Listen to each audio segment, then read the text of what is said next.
Hey guys, welcome to another episode of Game Flood. And this is Red Peppy, and today we're going to do a 10 packs opening for Zendikar Rising for MTG Arena. So yeah, let's begin. We should not open the 10. Let's do it one by one so that it will be more exciting and this video will be longer. So for those of you who did not know, Zendikar Rising has been rolled out already. I think it's already 5 days since the rollout of Zendikar Rising. And yeah, I've just been playing with, against landfall decks. So I've collected 3 packs from the previous set. And this set, I'm already in Diamond. So in the previous set, I was in the Platinum rank. And I earned 3 sets of Zendikar Rising packs, and then the other packs I earned. I think I also got 3 more packs from Zendikar Rising set. I think it's a pre. I'm not sure what it is called, but yeah, I got 3 packs, and then the other packs I got from playing the mastery. From the masteries, from the current season mastery. Alright, so let's start by opening 1 pack and let's see what we get. So for everybody's information, Zendikar Rising gives us the party and landfall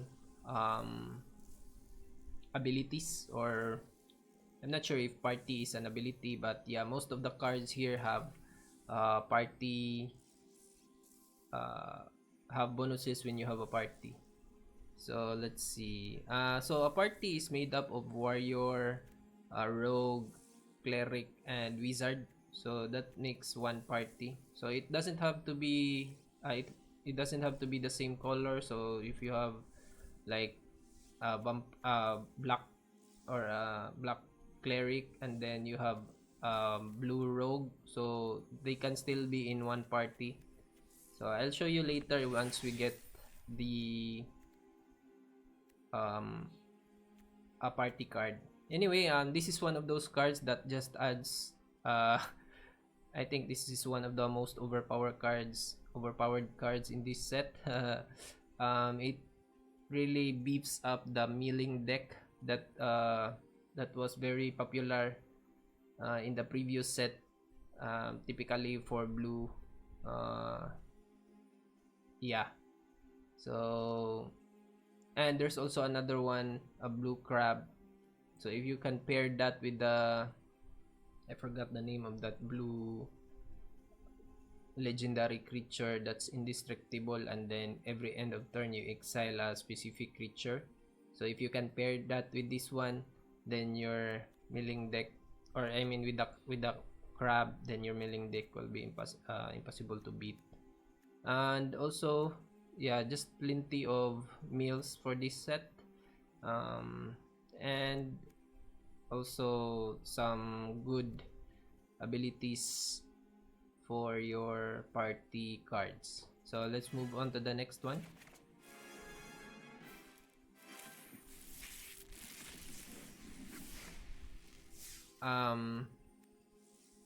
Yeah, this one, yeah, I'm not sure if cat horror is a set. Is one of the cats is one of the topics for this set, but yeah, landfall is where the focus is on this set.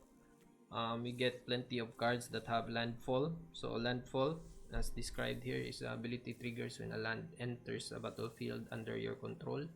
So this one, you get a +1/+1 counter for to cast with vigilance. So it's pretty good. And there are also cards that allow you to return a land after you cast, and then if you don't have lands, or if you did not put any lands during your turn, you can put it again, and then your landfall cards will trigger. So that's pretty powerful a pretty powerful combination.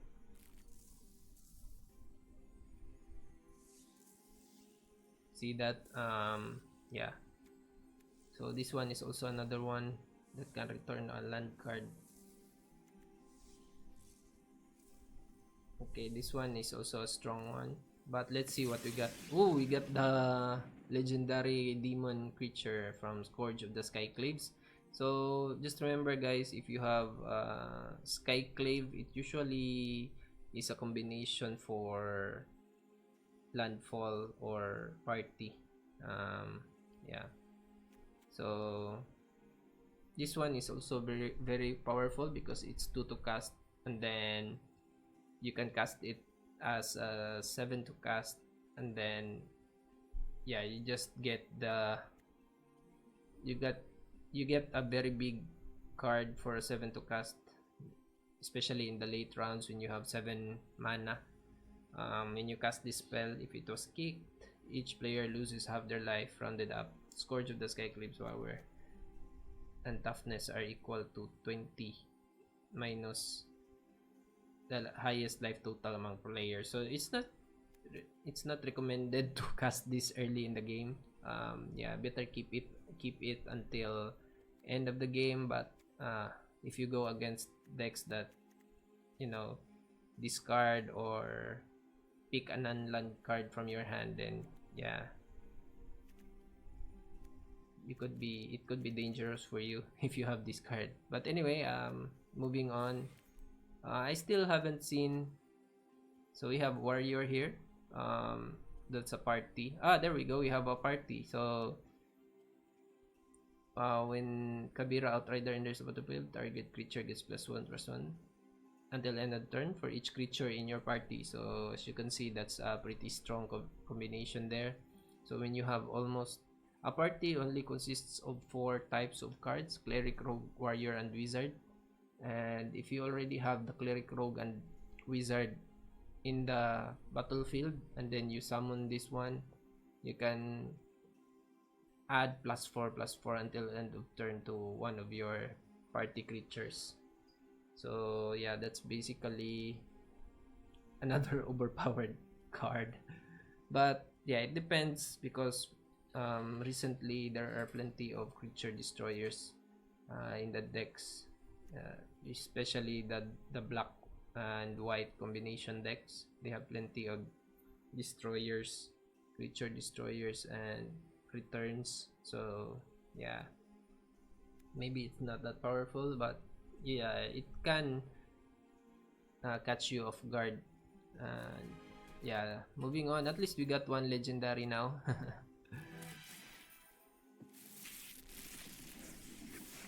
So we have okay. So we have green and then a common wild card. This one, yeah, I think this is just one of the many cards that can be combined with the previous set. The previous set for black has plenty of menace, and also it can turn one of the creatures into a menace. So this one is for party, I guess. Okay, no. Yeah, that's like a party image there for 4 people. I bet the guy with the white hair is the wizard, and then this guy is the warrior, and then the other guy is the rogue, and then maybe the girl is a cleric. I'm not sure. Maybe the guy is the cleric. But anyway, let's see what we got in the rare slot, rare legendary slot. Oh, this one is nice. So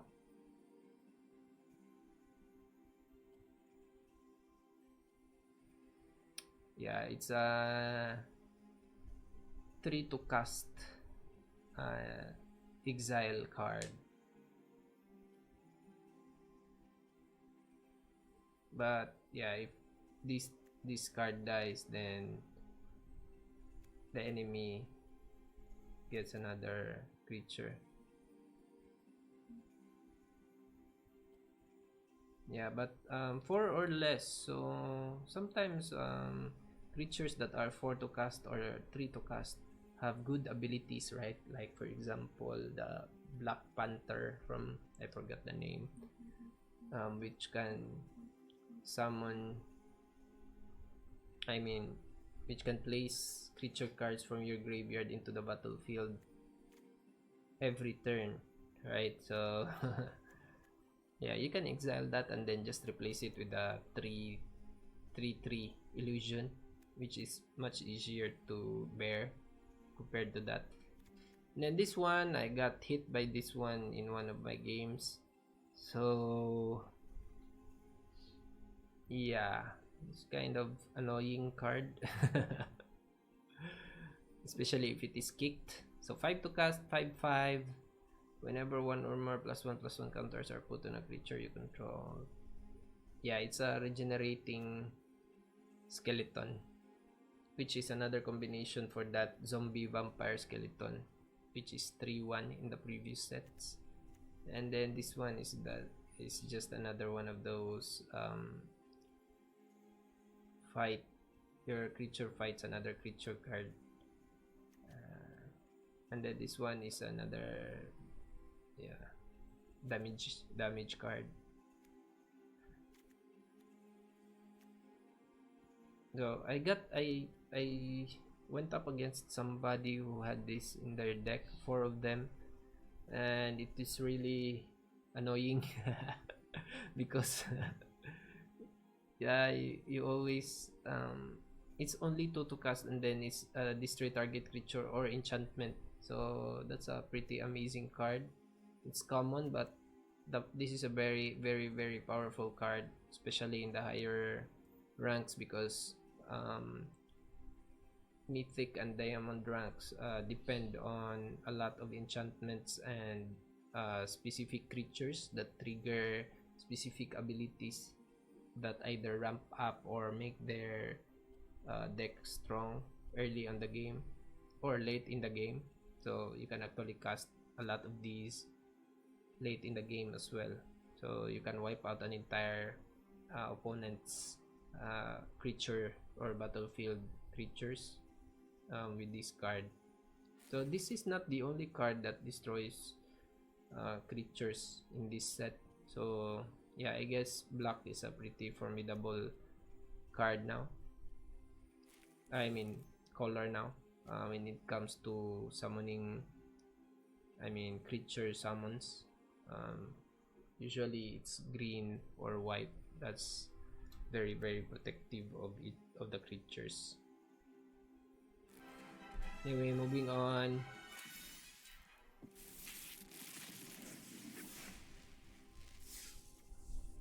Ooh, yeah, I went up against this guy. So this one is another Vito. 3 to cast 3/2. So Vito is 3 to cast 1/3, and it's a rare. And this one is just but Vito has whenever you gain life, you deal that much damage to your opponent. So this one is different because you only deal, or opponent only loses 1 life no matter how much life you gain. So yeah, I guess the common type is well deserved, but it's still a very painful card, especially if you have lots of healing in your deck. So it can be a combination in the life skill deck for black and white.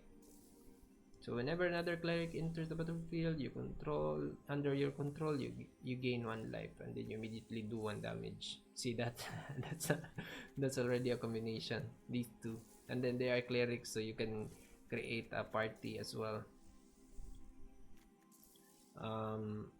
Yeah, I'm just looking at the rest of the cards that I got. Yeah, that looks nice. Okay, let's see the rare legendary. Okay, this one is a party card. So enters the battlefield, create a 1/1 white core warrior creature token for each creature in your party. So you can create a maximum of 4/1/1 white core warrior creature token for each creature in your deck. So that's 4/1/1 white core warrior token. And then at the beginning of combat in your turn, if you have a full party creatures you control, get +1/+0 and gain indestructible until end of turn. Oh my gosh, that's a good combination for a like haste deck. So I'm not sure if the card that gives haste to your, I think there's a red creature card that gives haste to your other creatures you control. So maybe this is a good combination for that, especially when those 1/1 white core warrior creature tokens are created. Yep. So that's a pretty powerful deck as well. I might create that deck this set or this time. But yeah, it depends if I get the cards. Let's see the next pack. So this one is it's a switching card. You can either use the instant half or instant side or the land side. So yeah, it depends.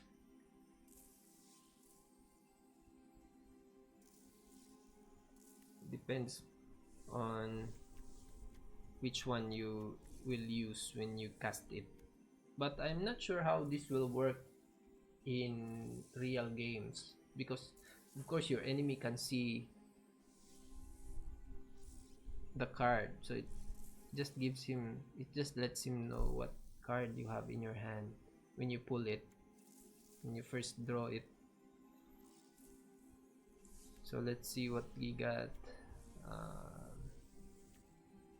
So this one I think I already did.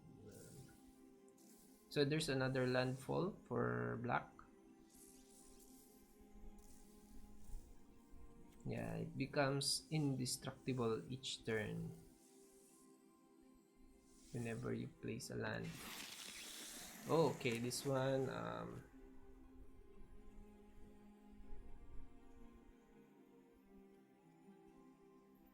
this one is another one of those death touch, but this one has haste, so it's pretty strong, and it can be added to a party as well. It's a vampire rogue, but it doesn't have party abilities. Oh, okay, there it is. Spell costs 1 less to cast for each creature in your party. So if you have a cleric, warrior, or wizard, then this is just a 3 to cast 4/4 flying death touch haste card, which is amazing if you can keep that many creatures alive. Okay, moving to the next one. Okay, so I got plenty of, so if you're wondering why I still have new cards or first cards here, this is the first time I've opened packs for Zendikar Rising set. That's why almost all cards are. So here we go. There's a wizard. No, that's a nice one to cast. And then Relic Amulet. That's nice. Like a weapon of destruction for your enemy, just waiting to burst. Then there's a counter spell. It's like this one is like a lofty denial without the 4 to pay option. But it's pretty nice because it's only 2 to cast, and then early in the game people don't usually have enough mana, so they usually just cast their cards. Oh, we got a rare wild card. Okay, that's nice. So moving on.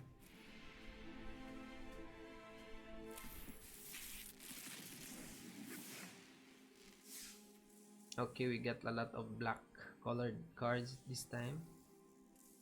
Little Form Blight. Lithophoron Blight enters the battlefield, draw a card. Enchanted Land loses all non-types. Okay. Pay 1 life, add 1 mana of any color. This one is a Vampire Warrior, so no abilities, just for to cast for 3. This one is a Human Rogue. Sky Dancer. Yeah, I think I already saw that one. Each opponent loses 4 life, you gain 4 life. 7 to cast. Oh, there we go. Another good card. So this is another party card, and then yeah, just limits your enemy's blocking ability. So it's a pretty annoying card, if I may say so. And it's only 3 to cast with a lot of abilities, and it is flying as well, and it is black and white and blue, so I think I can use this in my cheap flyers deck. I'm sure some of my older viewers know that what I'm talking about. I still have that cheap flyers deck, by the way, guys, and it's currently owning. It's the one that made me become a diamond rank, and not just any diamond rank tier 4, but diamond rank tier 2 already. So yeah, I think I'll add this one, maybe create one more. Yeah, because it limits the ability of the enemy to block. Alright, that's nice. Moving on. Okay, another blue card. Draw 2 cards if this spell was kicked. Draw 3 cards. Okay, Tangled Philhedron. I think it's the same. Oh, but the Tangled Florahedron is a 2 to cast 1/1, so it can be killed easily. While the Tangled Veil cannot be killed easily. Okay, this one base camp. I think I got 4 of these already. So, but yeah, it's pretty nice. Very useful when you have a party deck. Which I'm really planning to use or planning to create. Because the parties are quite strong. There are some party cards in red color that are very, very overpowered, but who knows. Yeah, I think I'll start creating one, just because I already have 4 base camp cards when I get, yeah, just now. Because I got this one. Ooh, nice. This one is also I'm not sure if this is a very powerful card, but it has some tactics to it. So the ability of Verazul is that it gets +1/+1 counter for each mana spent to cast it. So basically X +1/+1 counters, including then +2 because you have the green and blue mana there, so that's included in the casting cost. So let's say you tap 5 mana, then you can use that 5 mana. So this is I think this is a very good protection card for the shrine deck we have in the set, which I still also have. So I might be able to use this one. And it's got a copy ability as well. Alright, that's nice. Oh, that's very nice. So basically, if you have lots of mana, you can actually create a 20/20 Verazul split current creature, right? Which is nice. Okay, that's a good card. I'll use it. Pretty lucky. Oh, another white protection for the creatures and creature removal. Next pack. So we have a Relic Golem. Yeah. So this one is a 3 to cast 6/6, and it's part of a mill deck as well, because you only need to spend 2 mana, and then you can make the player mill 2 cards while waiting for it to be able to attack. So you pay 3, and then the next turn you ask the player to mill 2 cards, so that adds 2 cards to his graveyard, which means he'll be able to attack within 2 turns, because or 3 turns, or yeah, or 4 turns, depending on the speed of the mill you have for your deck.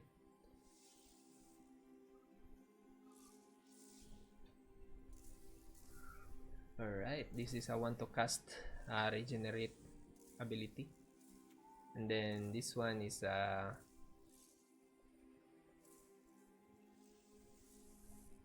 damage, direct damage. It's a white direct damage. So this one is like a banishing, but with for only powers 3 or less, which is quite good. 3 to cast, but I don't really like the limit. So let's see what we got. Ooh, and this is the first time I'm seeing this card. I have not encountered this in any decks that I fought. Let's see. As long as there are 4 or more instant and or sorcery cards in your graveyard. Wow. 3+1. So it's a 2 to cast 4/4. Oh my gosh. Oh my gosh. That's gonna be a good combination in a blue mill deck. Blue-red mill deck. Oh my god. That's a very painful. And then it has an ability.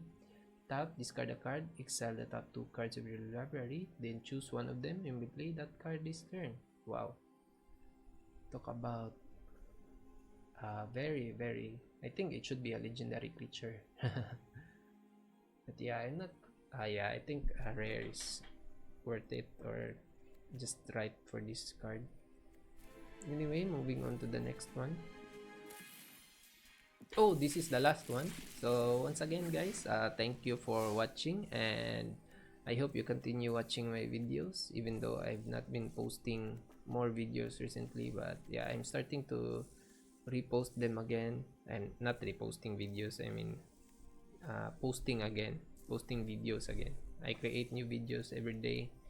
And yeah, this one is a land destruction card. Oh, but the controller can, yeah, the controller draws a card and then searches for a basic land card. So this is a this is going to be used for yourself. It's not going to be used for your enemy, because the draw card is a very powerful ability, and then putting a land card on the battlefield is also a very powerful ability in this set, because of all the landfall cards in this set. All right, so yeah, I think this one is for the self. This should have been a black card, just because of the yeah, it causes self mutilation or self pain.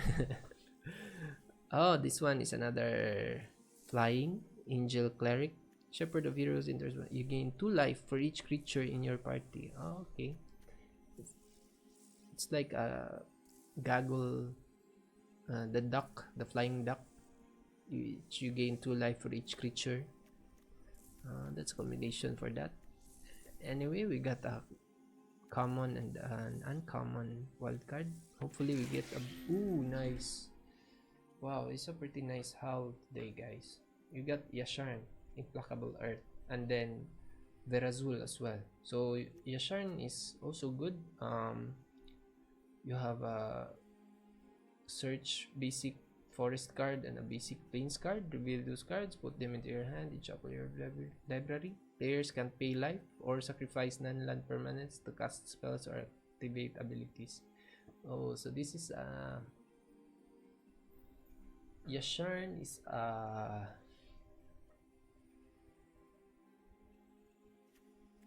anti black card, and it's a green white, so that's why it must be anti blue black or black blue deck. uh yeah, but I don't really, I think Verazol's ability is still better, especially if Verazol's ability can be ramped up in exponentially or infinitely, especially if you have um, a lot of mana. Which, by the way, there's a landfall card called Lotus Snake. So when you put a land, when a land comes into the battlefield or into play, you add mana of any color. So it's a very powerful card combined with Verazul. I think Verazul is better than this card. But yeah, this card, it can also have tactics to it, especially for landfall decks. I think landfall decks will have an Azura, the girl that allows you to add to play more land cards, like one more land card, and then the druid as well, another enchantment creature that allows you to play one more land card each turn. So it gives you 3 land cards, and then you have 2 already from Yasharn. And then yeah, maybe you can combine Yasharn with a return creature to hand, and then the next turn you do it again. You cast 4 to cast Yasharn, then get another forest and plain, and then yeah, just cycle the, I mean, just continue doing that until you have lots of land, and then keep Yasharn. Anyway, thank you for watching again, guys, and yeah, see you in the next video. By the way, if you have any suggestions, just let me know via the comments. I know people are watching these MTG Arena videos, but I'm not sure if they like it, because I just get the views and I don't really get comments for this one. I get comments for other game videos that I have, but yeah, for MTG Arena, I don't get a lot of comments for it. So let me know if you have any suggestions, or if you have any requests for me to do. Just a note, I have not fully gotten all of the cards in the Zendikar Rising set yet, but yeah, I'm hoping to get it this season or the next season, until we get the mastery. So I already have 2200 gems here, and I'm just waiting for the store to sell gems again. So sometimes there's a daily deal that sells 500 gems for 2000 gold, or maybe 300 or 200 gems for 1000 gold. So that's how I get my gems. I don't actually pay, but I keep playing and waiting for the daily deals. So I'm like a bargain hunter. Anyway, see you in the next video, guys.